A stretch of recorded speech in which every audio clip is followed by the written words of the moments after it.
Welcome to Season 6 of Purposeful Empathy, a show dedicated to amplifying the voices of people from across the globe who believe the world needs more empathy and are doing something about it. Today's episode is brought to you by Grand Huron International, an on-demand coaching provider for individuals and companies.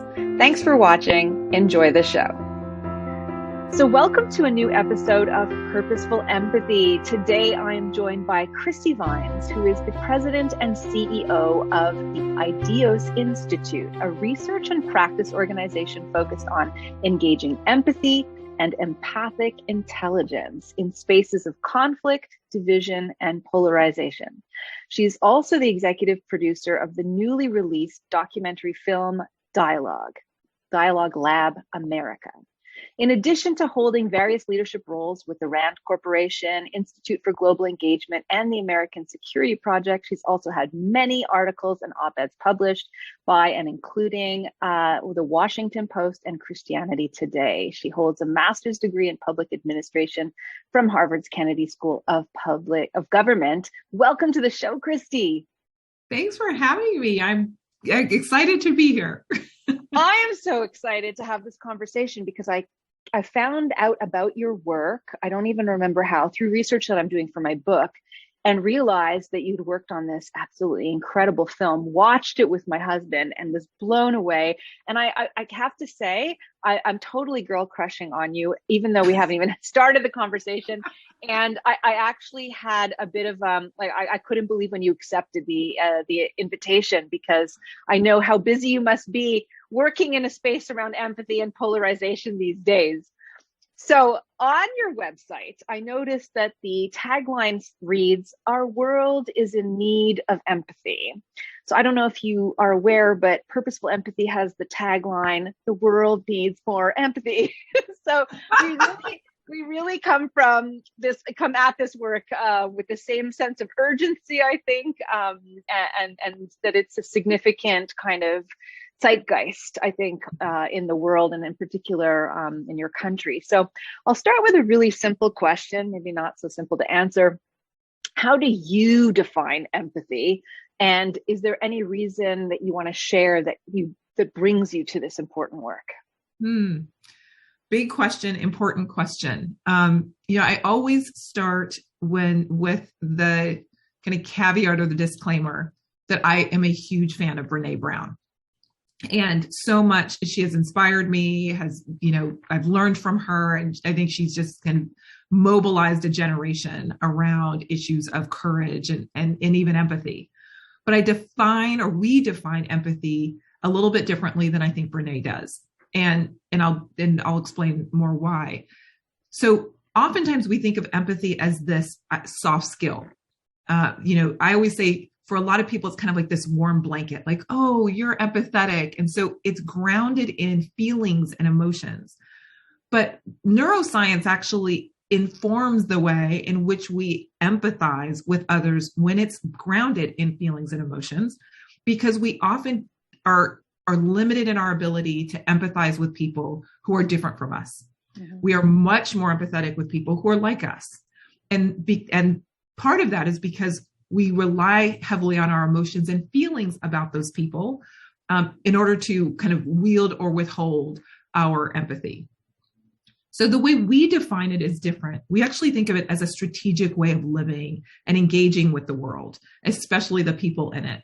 And so we believe that actually empathy, when you can strip away the initial idea of it being grounded in emotions and feelings, but instead it's a practice that you have to kind of engage daily so that it becomes so much a part of who you are that the feelings and emotions no longer interrupt your ability to offer it to others. Mm-hmm. And so we actually train in empathy, and it's why our work is grounded in empathic intelligence, because we believe that it is an intellectual and strategic pursuit and something that can be learned and that we're continuing to learn about. Oh, I find everything that you said so aligned with purposeful empathy, right? Like having empathy on purpose and kind of flexing that muscle and making it sort of a habit. And Yes. Okay. And we're going to come back in case viewers and listeners are already curious. What does this empathic intelligence mean? We will come back to that, I promise. I want to just actually ask a little bit about the Ideos Institute, right? So it's a research and practice organization focused on engaging empathy and empathic intelligence. So like what work do you do exactly? I understand that sort of at a high level, but can you give me some particular projects that you're working on, research you're involved in, that sort of thing? Yeah, we actually do both. So our research is largely grounded in the space of empathic intelligence, which is how do we as human beings engage with the world primarily with empathy as the lens through which we are engaging it. And so that really informs the core of all of our models and practices and the actual practical part of the Institute. And when it comes to how does this look practically for us, we actually are working with communities around really polarizing issues, bringing stakeholders together to help them see one another first before diving into the issue that often separates them. And so the work translates in many different ways, but primarily we work directly with communities. We work with college communities, regional communities, municipalities, as well as leaders. We actually see in this environment, I call Ideos a B2B organization rather than a B2C, because part of empathy building and the work of creating and building empathy takes trust. And trust is a commodity that is hard won these days. And so we actually see ourselves as being much more effective working directly with leaders who are the trust brokers. And so that's where the B comes in. They're the brokers of that information and of the culture that we're trying to inform. So that means you do coaching, advising, consulting, that type, and training, that type of work in addition to the research. Okay, that's beautiful. And I wonder if you'd permit, on a personal note, like what calls you to this work? Is there something from your life, or what was your route to this space? Yeah, I like to think of myself as naturally empathetic, but that would be false. So I grew up as an avid reader, and I consumed stories. And the reason why the research, proves out that those who read a lot or who are exposed to lots of people from different backgrounds is because when you look into the world, you have so many different lenses and perspectives that have now kind of refined your own lens. And so I grew up as an avid reader of stories. I also come from a family in which we ourselves are very diverse. And every Sunday, where some people didn't talk about religion or politics, that's what we talked about every Sunday. And so I got to watch my parents and my aunts and uncles and my grandparents, engage in dialogue on some really hard issues, and then come back the next Sunday as family. And so I learned, even those perspectives. I got to understand those different perspectives in my own family. But then primarily the latter part of my career, I was in global conflict work. And so I was at the center of, some really big issues where people's lives were, hung in the balance. And while I realized that there's incredible work being done on, the diplomatic level and government to government level, transformation really happened, in my perspective, when human beings sat down and recognized the commonalities in one another. That two leaders saw that they both had children, and the outcome of this conflict bore heavily on how their children would inherit the country. And so that to me was transformative, because I realized, one, there was something really powerful in stories, and two, that there was something that was happening beyond just the political. And started Ideos as a result of that work, and actually accidentally landed into the space of empathy. Ideos actually wasn't initially focused on empathy until I recognized that's what I had been seeing as such a powerful, transformative part of the work of peacemaking. Amazing. So we will have information about how people can get in touch with the organization in the description below. And you talk about your family getting together, what was it, on Sundays after having kind of heated and charged debates, and then they'd come back and they'd still feel like family. But I think it'd be fair to say that over the last, I don't know, couple of decades, and especially the last few years, that's becoming less and less common, Mm. where families are just splintering across ideological and political divides with major consequences for the future of democracy and the well-being of society. You know, in Canada, but also in the States, and we're watching it on television. So I just wonder if you could share from your perspective what the last couple of years have been like through, you know, the last round of the election of Trump and the last presidential cycle prior to Biden, and then, you know, the January 6th, and sort of what you've been witnessing with regard to this polarization. Yeah, you know, I'm sure that what I've been noticing and witnessing is not different from what everybody else, is seeing. And that's that communities are tearing apart at the seams, that the social fabric, I think, that has kept a diverse country like the United States together. So many of those values and even practices are now being stripped away. I don't think it's coincidental that it's coinciding also with the rise of things like social media, artificial intelligence, that basically one allows us to self-select the communities that we are a part of. Information affirms then what we actually believe in our own worldview. And we are becoming less and less forced to engage with, be exposed to perspectives that are different from ours, or experiences even that are different from ours. And so it's not a surprise to me that we are where we're at. But in the same way that those kind of forces have swung in one direction, I see so many incredible organizations and individuals and efforts trying to swing that pendulum back in the other direction. And, we're fortunate that we're a part of kind of that pendulum swinging movement, but it's also disheartening to see so many families, communities, and now a nation, tearing apart at the seams over what seemingly in past generations wasn't even a core identity. Political ideology was not a part of one's core identity, and now it has become almost preeminent. Right. And as soon as you say, what party you vote for, there's assumptions about everything else that you believe and who you are as a person and your value as a person. So you're doing something about it, right? This film was created called Dialogue Lab: America. And I will, if I can, include in this video not only the link to the video, which is available for free on YouTube and a must-see. I'll also hopefully actually integrate the trailer into our conversation so people can just get a real taste of it.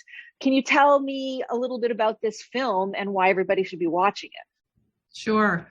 We called the Dialogue Lab America film an experiment because when we entered into the filming or even thinking about and designing it, we recognized that the outcome was not certain. It could have been a disaster, and we were really fortunate that it was a success.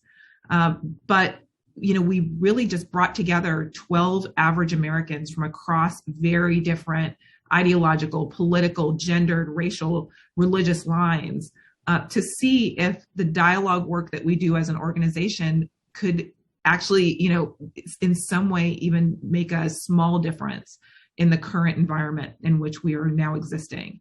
And so, that Jennifer Pelling, our producer, and I sat down and kind of talked about a previous dialogue that we had facilitated and said, let's try to put this on film.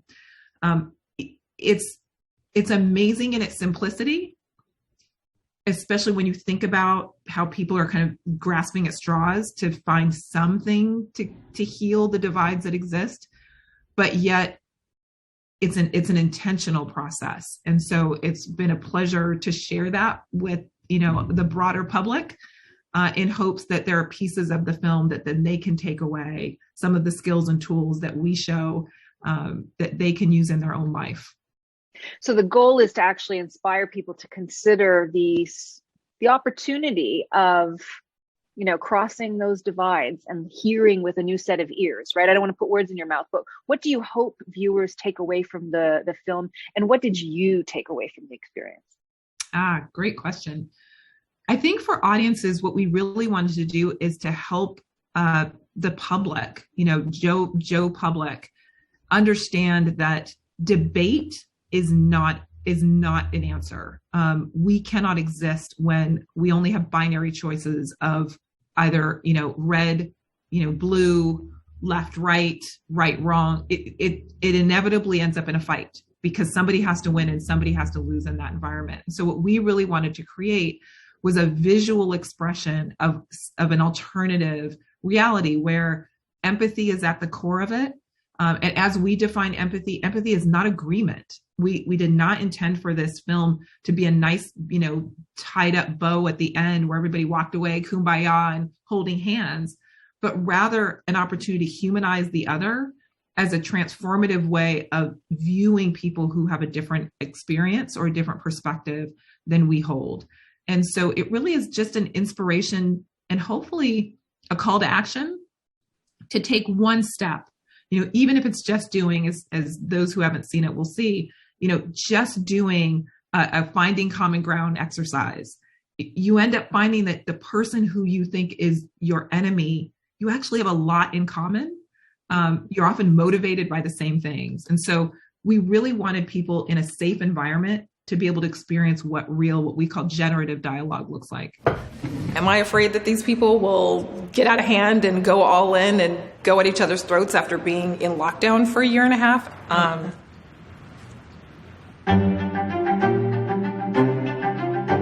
There's a problem in America. We're not talking anymore. Our nation is experiencing one of its greatest moments of historical divide. We're not here to solve America's problems. We're not necessarily here to agree. But we are here to talk about the things that we don't agree about, with the hope that that can move us forward. I feel like we haven't gotten to the meat of this yet. I am definitely a passive person. People might say I'm a little confrontational. Sometimes I might give the dagger eyes, but I try not to. Cancel culture has gone way too far. Abortion is nobody else's business but the woman. I'm very adamantly pro-life. Let's see, because this is tricky. I'm really looking forward to hearing people's views on abortion, environmentalism, and immigration. All the heavy hitters today. All of us as Americans were called to engage in what's going on around us and fight for the principles that we believe in. The division makes me feel frustrated. We have to look beyond issues and conflict. A single news story can make me feel like I'm an expert on a topic. But a single discussion with someone who knows a lot more than me will make me very quickly realize I'm not. I feel like that's just how life is. There's black, white, and then there's gray. But at the end of the day, if I truly believe in something, I'm not going to stay quiet. What I hope to accomplish, And you've said that multiple times, but I would have to disagree, is to inspire a country, us, to keep talking. But I refuse to say every white person is a racist. I hope you listen well and have fun. Welcome to Dialogue Lab America. What I took away, and I share this in the film, was I entered the film not very hopeful. In fact, I share in the beginning that there was a good chance that some of those participants could have easily stood up and walked out. The work is hard. It's not easy by any stretch, especially in today's environment. But I walked away very hopeful because these were largely 12 strangers who came together, who trusted us in this experiment, didn't know what they were walking into, and yet walked out not just with a different perspective and maybe being challenged and having their minds changed in some way, but I think valuing another human being who they initially would have seen as their enemy, certainly, if anything, not their friend. Yeah. And as we're taping this, we're sort of entering almost a month of war, essentially, where, Russia invaded Ukraine. And everybody's paying attention to the news and, doom scrolling some more. And I really encourage anybody who, before they want to go to bed, wants to watch something and have a really deep, solid sleep and wake up in the morning feeling good about humanity, to watch this film. Because even somebody who kind of bathes in empathy stuff, reading and thinking about it, I was still very touched. And there are some really important takeaways. So thank you for that work. Thank you. Today's episode was brought to you by Grand Huron International, an on-demand coaching provider for individuals and companies. Yeah. So now we're going to circle back to this idea of empathic intelligence. Can you unpack that for us? Sure. Most of us are really familiar with emotional intelligence. So it's this idea that, there are ways in which you can be strategic and effective with your emotions, whether that's how we connect with other people, how we assume our own leadership positions, how we influence, all of that, right? It's how do you become really adept at wielding your emotions effectively, and in a way where your emotions don't become a challenge or a burden to the life that you're trying to lead. And interestingly, empathy is a part of the emotional intelligence paradigm.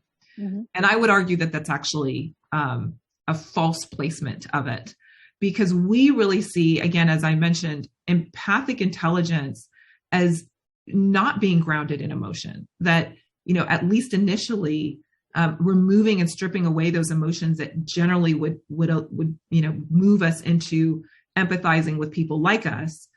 We ask people to strip those emotions in some part away initially, until what I always say is you build the muscle that has largely atrophied, and so that it's strong enough to do this work without thinking about it. It's no longer painful. It's just a normal part of how you engage with the world. But really what empathic intelligence is it's a way of paying attention to what is happening outside of your own experience. And so it is intentionally focusing on the things that are not like you. And so it's actually a process, but it begins there. If you're not paying attention to what's happening outside of yourself, then you end up being very self-motivated and looking at everything through a very specific lens, your own, which, as we always say, has been biased, kind of like a camera lens, in a very specific way through your own, formative years, the environment you grew up, and what have you. But once you're paying attention, it typically the next step is really being proximal to some of those experiences that are outside of your own. And so it's intentionally, whether it's through physically being with people different from you and it being exposed to their belief systems, their experiences, all of things that are behind how they believe, how they behave, all of that, how they engage with the world, their own worldview, or even through things like stories. Stories, the imagination is equally as powerful as being in person.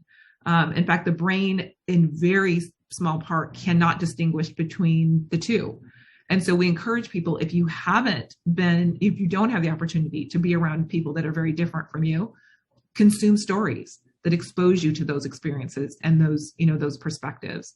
And so that is kind of the first part of becoming more empathically intelligent. And then eventually it kind of leads to this idea that the more connected you are with other stories and other perspectives, the broader kind of your lens widens. And so you actually not only engage the world differently, but you engage with other people differently, because you have so much more data to draw from when it comes to the big issues that we are often challenged by, as well as the small issues that keep us, often, apart from one another.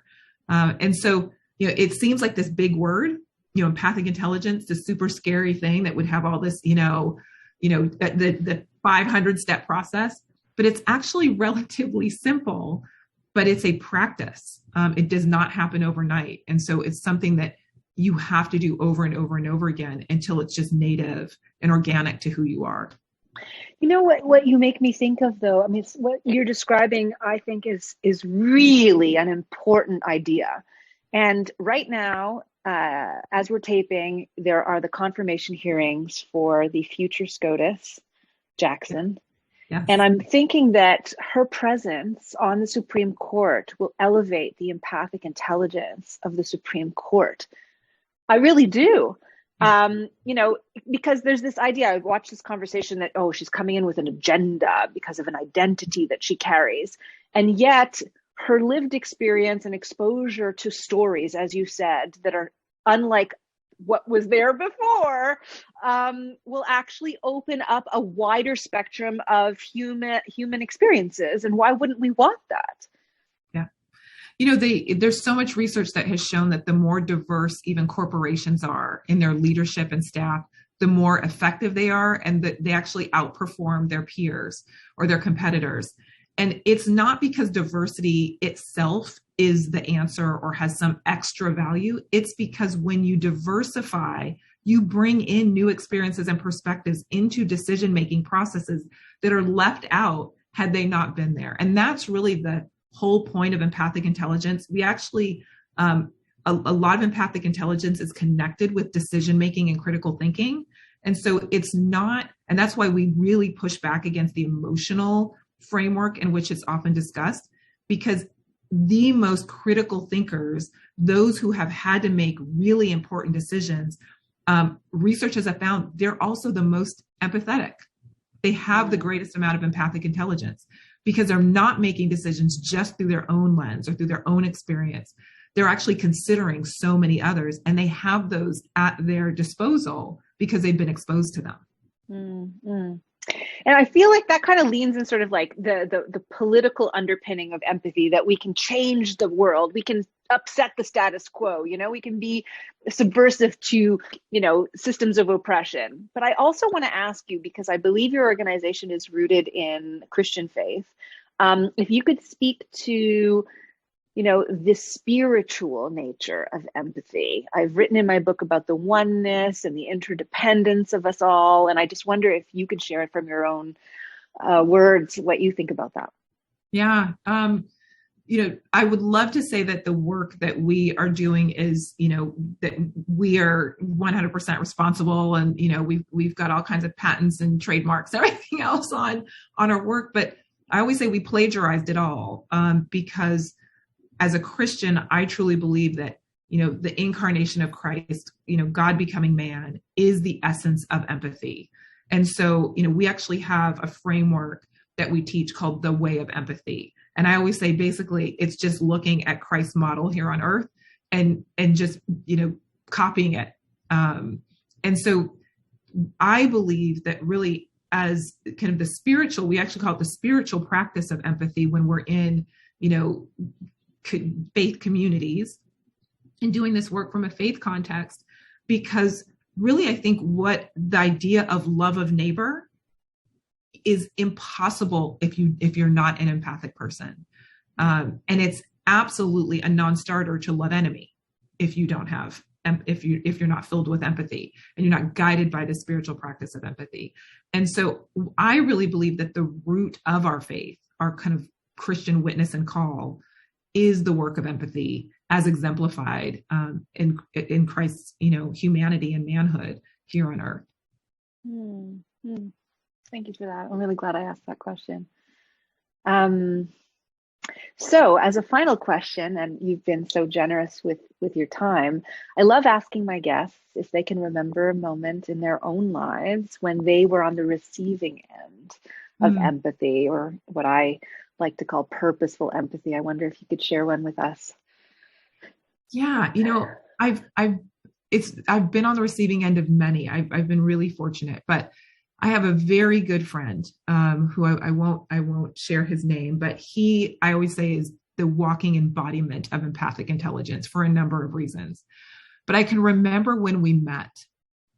It was the first day of graduate school, and we were sitting in this interesting seminar, and there was a moment where we're complete strangers sitting next to each other, and he looked at me and he said, Are you okay? And I thought, why would somebody ask if I was okay? It's first day of class. We're sitting here listening to this, to our professor. And he said, I just noticed that there was something off and that you look like you're maybe a little bit sad. And it turns out that I ended up leaving my family to do graduate school. And so I was going to be away from them for 2 months. And nobody had ever really paid attention to me that close, especially a complete stranger, to pick up on just kind of my facial expressions, my posture. And I learned later on that this was an individual who over his lifetime had consumed tens of thousands of stories. And I don't exaggerate this. And he's able to pick up on people in a way that's almost magic-like. And it was the first time where when somebody says, I feel seen, it was the first time, at least for a stranger, that I really just felt seen. And then he ended up spending the rest of the time trying to help me be okay.